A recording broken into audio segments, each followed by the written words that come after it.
All right, so here's our choices. The dollar can collapse, the economy can collapse, the US can cease to be the global reserve currency, or we can go to nuclear war. Pick one.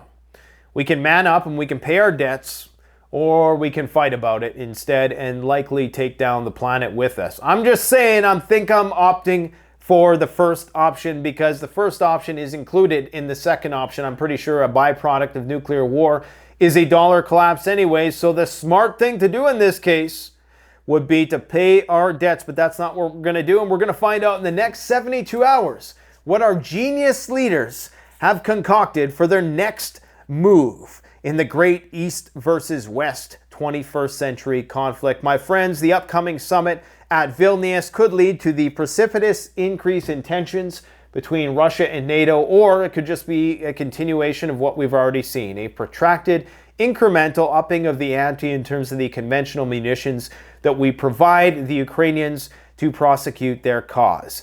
What will it be? Let me know in the comment section below. Do you think that we're going to get really stupid and we're going to offer the Ukrainians an immediate pathway, a session into the NATO alliance, or are we going to give them security guarantees? What the hell is a security guarantee anyways? There's really three options as to what's going to come out of this summit in Vilnius. One, I don't think is really that relevant. I don't think it's going to happen, is that we're going to do nothing.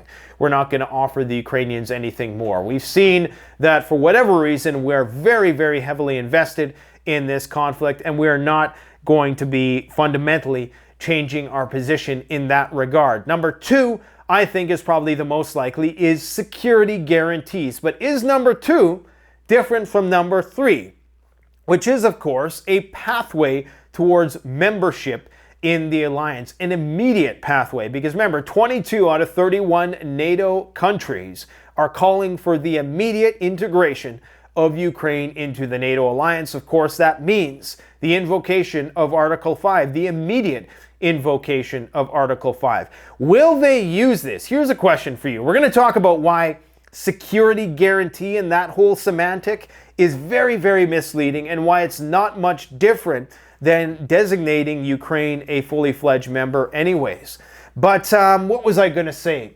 Okay, so if Ukraine is brought into the NATO alliance, are they going to use that as a threat to the Russians? Are they using it as a threat to say that we will bring Ukraine into the alliance and thus it'll bring us to the brink of nuclear war? And this is where we get into the game of chicken, because they could potentially threaten to immediately bring Ukraine into the conflict. That would, of course, necessitate that all of those 31 and really 32, and if you include the Ukraine, 33 countries immediately go to war with the Russians. It effectively would be a declaration of war, and boy, if you think we're at DEFCON 2 or 3 already, you ain't seen nothing yet. Those emergency action messages are going to be popping off the charts. Now, as far as security guarantees go, the way I see it is this. A security guarantee, what does that even really mean? Anytime you use the words guarantee, that's a pretty big commitment. Because you are saying that on no uncertain terms are we going to allow your government to be toppled. We are going to support you until the end. We will provide you a guarantee of your security, which is very akin to a no-fly zone without the no-fly zone in a lot of ways. Effectively, what it amounts to is that NATO is not going to put boots on the ground, but they're going to do every single thing but. And at some point, of course, then you are clearly a vassal, a proxy of the NATO alliance, and it's undeniable at that point, once you've given security guarantees, that you're effectively at war with the Russians. Now, Russia is not stupid. They already know they're at war with NATO, but they're trying to play it smart because they understand it's a war of attrition. Okay, but a security guarantee, if you look at other examples of countries who have security guarantees from the United States, well, the Israelis are one of them, and they have a pretty sweet deal there. They get money and weapons every year. They don't have to account for how many nuclear weapons they have. They have very close ties between the Mossad and the CIA, and there's all kinds of shady stuff, and they basically apparently can get away with pretty much anything they want. Let's face it. So is a security guarantee then even more escalatory than Ukraine becoming an immediate, fully fledged member of NATO? It's a serious question to think about, but in the next 72 hours, I'm just glad that we're going to finally know, or we're going to have some de jure understanding of what actions NATO is about to take, because I think this is going to be pivotal. If it isn't, then I guess we're just going to continue on ambiguously not knowing how this thing is going to play out. I mean, they're sending cluster munitions, which is a sign of desperation. Biden had another parapraxis, another Freudian slip today in front of reporters, where he basically said, look, we're out of ammo, so we got to start using the more toxic stuff. And this has always been one of my concerns, is that as both sides run out of ammunition, and when the concern was that the Russians were running out of conventional weapons, that should have been a red flag for the West. See, you know that they knew they were bullshitting about that, because if they really believed that, they would be worried about the Russians looking over at their huge stockpile of tactical nuclear weapons that, of course, you wouldn't have to use if you had a lot of conventional cruise missiles and all the other fancy hypersonic conventional weapons. Why would you ever need to utilize the nuclear weapons? It's when countries start running low on all of the stuff which is in line with all of the Geneva Conventions and whatnots around the world that they got to start looking elsewhere, okay? And it's amazing to me that you still have these maximalists like Lindsey Graham, day after day, raising the bar. Like, what is this guy's thing? I almost wonder if him and Medvedev are really just playing the same role in different countries. In fact, I propose that we put Dmitry Medvedev, you know, the guy, the former president of Russia, who every other day is threatening nuclear Armageddon. And yes, he just threatened nuclear Armageddon again today. He has, well, we'll talk a bit about that in a minute, but they're both the same, because I just think we should put them both in a boxing ring, and to the victor go the spoils. We should just settle everything like YouTubers settle beef. Put Medvedev and Lindsey Graham in a boxing ring, give one some whiskey and one some vodka, and let's just see what happens. Or we could have a drinking contest. Even better, because I know both of those guys have a drinking problem, all right? Anyways, all jokes aside, Lindsey Graham is actually calling for Ukraine to become a member of NATO. And he's not the only one. Rishi Sunak, former Prime Minister Liz Truss, Ben Wallace, the Defense Minister of the UK, as well as many others, very vocal and vociferously calling for the inclusion of Ukraine immediately into NATO. Now, some people are saying that this is madness. And indeed, if you believe the way things are supposed to play out, i.e. the invocation of Article 5, and we're all at DEFCON 2, in a permanent state of DEFCON 2, if not DEFCON 1, then yeah, you're right. It's absolutely insane. And Lindsey Graham is most definitely insane. But it seems like what they're doing is kind of a bluff. And it's a game of chicken. It's saying that we could, at any given time, we could just, override the rules. And now that you even have Turkey calling for Ukraine to be included into NATO, isn't that a slap to the face of the Russians? Boy, we got a lot of stuff to talk about today. But you got to think, is it just a bluff? Are they just pushing that as a threat to the Russians, that at any time we could consider Ukraine a member of NATO, and right when we sign on the dotted line, of course, that means that we have to come to their aid. Now, that all depends on what territory we want to recognize as being Ukrainian territory. It could just be that the deal is that, okay, Ukraine, you can become a member of NATO, but those 4 annexed territories in Crimea, we're not going to invoke Article 5 for that. But if the Russians do further offenses, we're still going to help you try to get back that territory, but we're not actually going to call for the invocation of Article 5 and thus bring our own troops in there unless Russia continues in its offensive. Does Russia care? Does Russia want Ukraine? Well, let's take a look at this chart here. The areas that Russia currently controls are among the most resource-rich areas. Let's actually take a look at another map here. This is a great example, okay? Level of concentration of mineral resources. The most fertile, the most industrially and materially rich land is land that Russia already controls. We're talking about tens of trillions of dollars of resources and natural gas that Europe needs. This breadbasket, this place which is endowed with so much resource wealth, and ain't it the truth that countries like this who have so much resource wealth are always in a state of conflict and corruption? It's no surprise. But take a look at the map. The Russians control it all, man. I mean, the majority, like this whole area, these lighter colors here, that's where the level of concentration of resource wealth is incredibly low. There's still fertile land and whatnot, but the majority of all of the resources, the mines, the industry, the gold, the gas, the oil, the salt mines, the potash, just resource dense. They already control it. So how is Ukraine ever going to pay the debts? It makes you wonder what the real purpose of this conflict really is, and why you have people writing articles like this at The Guardian saying that defeat of Ukraine would be a global disaster. Why? Because the US dollar would collapse?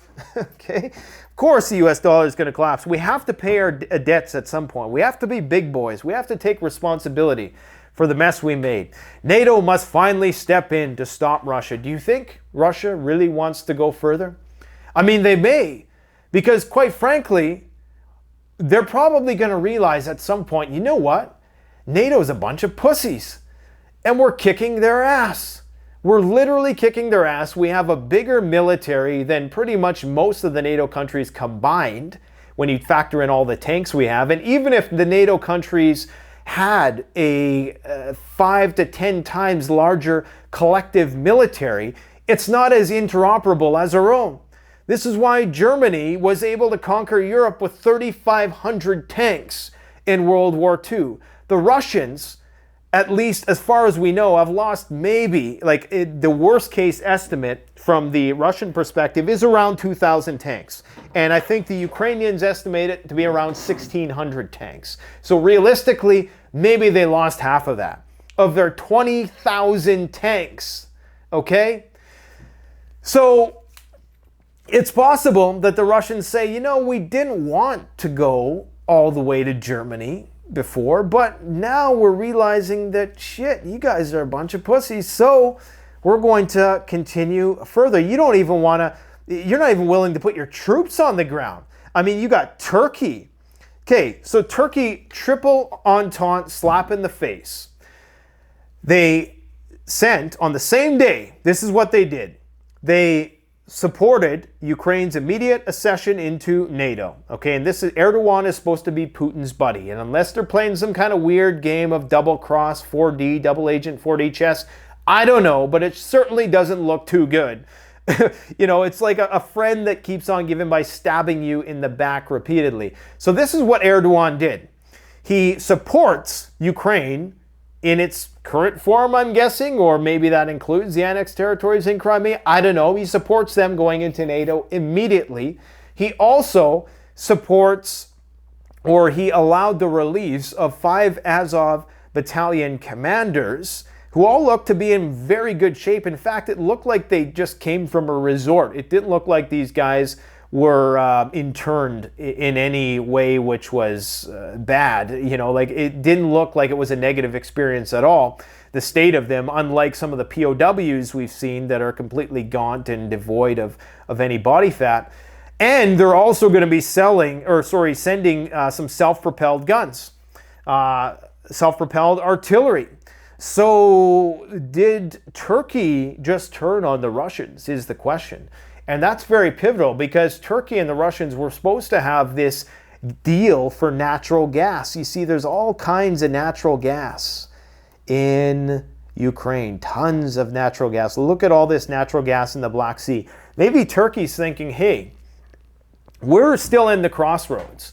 You know, it would still be our country that was likely where a lot of the pipelines are built in order to send this natural gas into Europe. they're playing both sides of the fence because they realize that, well, if NATO is somehow successful, which it doesn't appear as they're going to be unless they do a little Forty chest of their own and cross over the river with their armies, we're going to be at the behest of them. So we might as well kind of play both sides of the fence now. So is the whole Turk Stream, is the whole Turkey as the gas hub of Europe? And remember, Turkey is in a very unique situation. They're one of the only countries in the world, they're the only country in the world that has US nukes and has the Russians' most advanced missile defense system, or one of the most advanced, the S-400 missile defense system. Now, this has been a point of contention, as far as I know, between the Americans and the Turks. But they've continued to have both of those things. It's seen as strategically imbalanced or whatever. So we still don't know what the goal of this is. Maybe Russia, just at this point, is okay with Ukraine joining NATO as the rump state, minus the annexed territories. And maybe, Turkey knows that these howitzers or whatever they're sending are just going to be blown to smithereens. And maybe the whole Azov guys, maybe there's some 40 chests there. I heard an interesting explanation for why Zelensky's still alive. And it's that it would be harder for them to build up a new network of intelligence and surveillance apparatus in and around another actor that they don't know. I guess it's that old saying, better the devil you know than the one you don't, or whatever, however that saying goes. But if they were to take him out, then they would have the problem of obviously having to build up a whole network around somebody else. And of course they don't know. And Zelensky is an actor, guys. I mean, this guy is a legit actor. That's important to remember at all times, that I really truly don't believe that he is the one calling the shots in the very least, which is why I don't get on the guy's case too often, because if you ask me, he's more of a hostage in this situation, it appears, if you know what I'm saying. I was going to say something, but I'm not going to say that because we're already close to cancellation, or however close we are, and I don't want to give him any more ammunition. But all I can say is that this is what we're looking at. Yeah, we got, the 33 and NATO, which resembles a swastika, and it resembles a Baphomet, a satanic horn symbol. And I'm not even a conspiracy guy, but I mean, this is what we're looking at. Nothing even surprises me anymore, man. Nothing surprises me anymore. This is the collapse of Western civilization. It's all imploding. And it's just a joke at this point. Everything that they're proposing in the culture war, it's all just a joke to me. It's reached absurd levels where you can have a symbol like this and nobody says anything about it. Oh man, what's the point? What's the point of even doing this? Why am I holding a shovel? You're probably wondering, well, as some of you know, we have a store, CanadianPreparedness.com, where we only send the best gear. And look at this, I can spin this thing around. Check this out. The reason why I can do that is because there's a glass breaking tool on the bottom. A lot of these survival multi-tool shovels are very cheaply made. We've done extensive reviews on this one. It's far from it. It has all kinds of tools inside, a knife. You can use it as a spear. You can use it as a saw. And the tools are actually of very premium quality. It's good steel as far as you usually get on these things. And it's just a formidable apocalypse weapon. If I had one shovel for the apocalypse, that's going to be the one that we get. And I also want to tell you guys, we're having a deal on Silky Products because I was able to broker a deal with the distributor. If you don't know, Silky has had to raise their prices by like 35%, probably even more than that, in the past couple years as a result of everything that went on. And we were able to get a discount from the distributor. So we're going to pass those savings on to you guys. So we're going to be doing a 15% off. Typically we have our 10% off for our viewers, but you get an additional 10% off of Silky Products. And the reason why I'm such an advocate for Silky Products is that this one I've actually had for 10 years. They cut through wood like butter. There's a small bit of surface rust, and the only reason why there's a bit of surface rust on this one is because I use it in the winter and I'm very lazy. I don't take care of my gear, admittedly, and there's snow on it, and then I fold it back in. It's actually mostly corrosion resistant, far more corrosion resistant than any other saw on the market. It's nickel plated. It's got impulse hardened teeth. It cuts through wood like butter.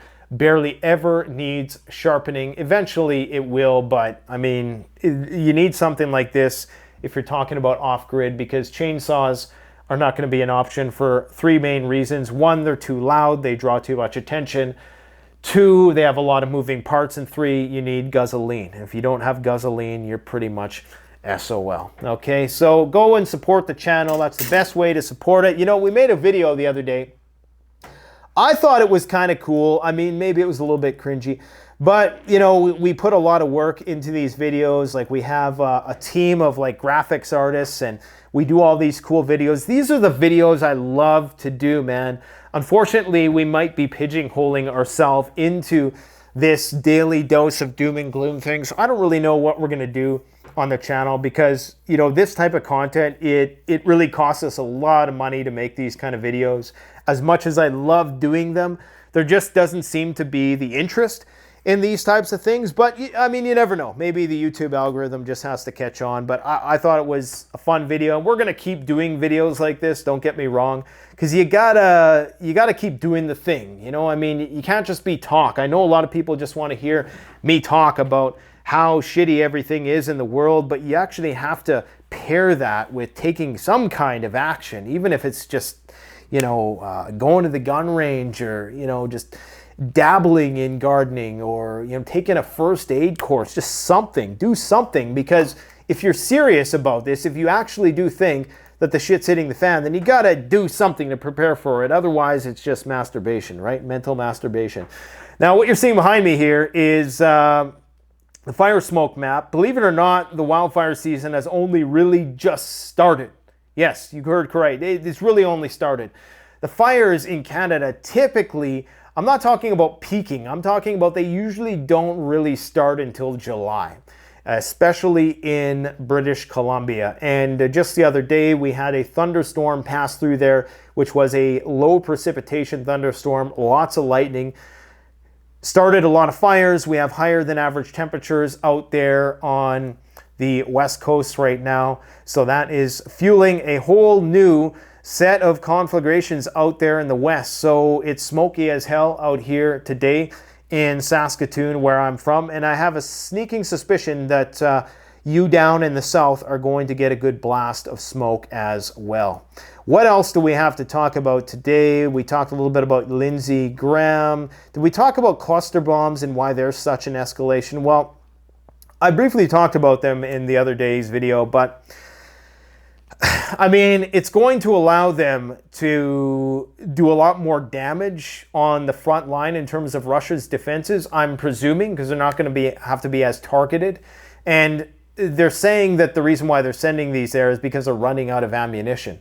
So at least that's the parapraxis that Biden had, the Freudian slip that he had today, when he basically told a bunch of reporters that, hey, we're running low on ammo, so we got to send out the cluster ammunition. The problem is that 2% of the little bomblets that you're seeing here, they don't detonate, okay? And that's problematic, because that means that little kids that are playing later on, a few years down the road, if this is in a radiated wasteland at that time, are going to come across one of these bomblets, they're going to pick it up and it's going to explode. And that's how it's going to go. So 2% is a lot, considering I don't know how many of these little bomblets are in each one. I'm presuming hundreds in each one. So that's not good, but it's going to intensify the conflict and possibly increase Ukraine's capability with this counteroffensive. Now, they're starting to talk it up as if Ukraine cannot fully commit to the counteroffensive until they get fighter jets, until they get warplanes, until they're able to match the Air Force capabilities that Russia has to bring to bear. And that could mean that, you know, this counteroffensive doesn't really reach its pinnacle until later on in the year. Maybe it's next year. They're really starting to talk as though this war is going to go on for a long time. And I don't think they care, because I think there's a lot at stake here. I think that, as demonstrated by this map, all the good stuff is what the Russians control. So I had somebody recently propose to me that the Russians don't really care about this area too much, that it's just meant to be a buffer zone. But when you have so much natural gas, and we're talking natural gas that rivals the Russians, who already have like 39 trillion cubic meters of natural gas. Ukraine's isn't that much, but it's getting close to that. Like it's around a third of that. So, and that's just in this one area, okay? So there's a huge amount of resource wealth. So I don't believe that they're willing to just go scorched earth on this area and they don't care about it at all. There's a reason why they're fighting so fiercely over this territory. And what you're seeing here is the potential occupation, is what people project the Russians will ultimately claim, because of course we know Odessa has a very large Russian population. So ultimately this is what they care about. And basically Ukraine will be a rump state that's cut off from the Black Sea and will be at the mercy of Poland and NATO in terms of its security and likely a lot of its economy as well. So I just do not see this ending anytime soon, and what it's likely going to amount to realistically if we don't see a nuclear accident, because we very well, every day that this goes on, I know it seems that we reach a new level of acclimation to the current state of things, and it appears as though, well, nothing bad is ever going to happen because it hasn't happened yet. But the more we mission creep into the conflict, and the more resources, the more materiel and surveillance and information that we provide the Ukrainians, the greater the likelihood that an accident happens. Okay? And because of that, the risk of an accident that could start a chain reaction of events that could take us to that strategic nuclear level increases day by day. So, I think that the most likely outcome at this point is protracted, long-winded, conventional warfare. The longer the war goes on, and the more we up the ante with things like cluster munitions and fighter jets, the greater the likelihood that we eventually get to that nuclear level. Okay, but what's likely going to happen is this is going to put huge recessionary pressures on the U.S. economy. Now, at the same time, the decoupling, there will be some benefits to the decoupling for the U.S. economy in terms of its reindustrialization. But it's going to be a long period where I think we're in that state of limbo, in that economic purgatory of sorts, where the economy is not really booming yet, but it's not really dooming either. It's just we're basically still kind of dependent on China. It almost seems like the only thing that creates the next, that lays the groundwork for the next economic boom is total war mobilization in all countries. That seems like that's where this is all heading. What else haven't I talked about today? So the Russians, Dmitry Medvedev himself, the guy who I think should have a boxing match with Lindsey Graham, he has said that he has accused the Ukrainians, and I probably should have put this at the forefront of the video, but he's accused the Ukrainians of attempting a missile strike on a Russian nuclear plant. Now this is very, very important. If this is true, that the Ukrainians used a Storm Shadow missile from the UK to target a Russian nuclear plant, first off, why the hell would you do that? If not to try to, in some way, provoke the Russians into doing something that is, more disproportionate, perhaps, and utilize some other sort of tactic which will be frowned upon and which will be the grounds that they perhaps need in Vilnius, because there still hasn't been any major incident that the Ukrainians can bring to Vilnius and say, look, this is why we need some sort of immediate commitment or beyond security guarantee to get in this conflict. Why would you do that It would make no sense to do that. The only reason why you would do something like that is to provoke the Russians. So he basically said that we should attack the nuclear facilities in Ukraine and Europe. Well, isn't that what Europe and Ukraine has been crying about all this time? Haven't they been saying that the Russians are about to attack our nuclear facilities? So there's something to this. And I know a lot of people think, oh, the nuclear situation, it's past now. It's never going to be, it's going to be a problem. I mean, they set all the pretexts in the same way they did the dam, only this one was way more hyped up. The rhetoric was way more intense. And it's only a matter of time, it seems, before this materializes into some event. Whether big or small, it's not going to matter. And maybe this whole Vilnius thing is not as significant as we think it is in terms of, NATO can make decisions whenever it chooses. It doesn't necessarily have to do it at the summit, but this could be the time when, people who are on the fence are convinced. It could be that unity of seeing all of the members there at once that kind of goes to their heads, and they make some really dumb decisions that bring us closer to the brink. But anyways, this is something that is not being talked about. It's according to a Telegram channel that Medvedev is basing this on. I'm assuming that being a high-ranking politician that he is, that he would have more intelligence to corroborate this, and he wouldn't make a point of talking about it unless there was some truth to it. So we're going to have to assume that there was at least a kernel of truth to this, and that the Russians are at least threatening to attack Ukrainian nuclear facilities. There's a lot of sensitive critical infrastructure in and around Ukraine, be it nuclear facilities as well as dams, especially the one in and around Kiev, which lead to a catastrophic destruction and loss of life.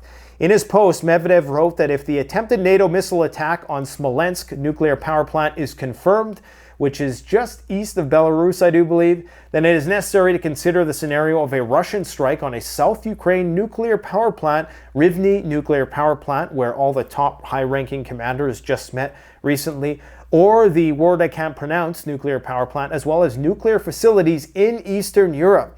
So they're starting to talk about decision-making centers and critical infrastructure and waging hybrid war on places in Europe. Now, the Ukraine Defense Ministry came out with this story today where they claim that the enemy carries on placing mines at the Zaporozhye nuclear power plant. They provide this diagram where they claim all of the mines. Now, these are, I can't remember the term for them, but they're like a claymore mine. They're for the purpose of taking out people. So they're not necessarily for the purpose of taking out heavy equipment.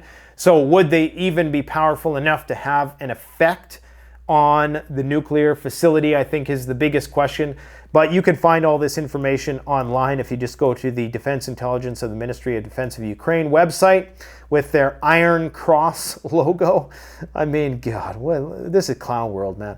Anyways, yeah, so that's what's going on there. So apparently they've mined the plant with mines that I don't think have the capability to actually cause any nuclear incident, but who knows?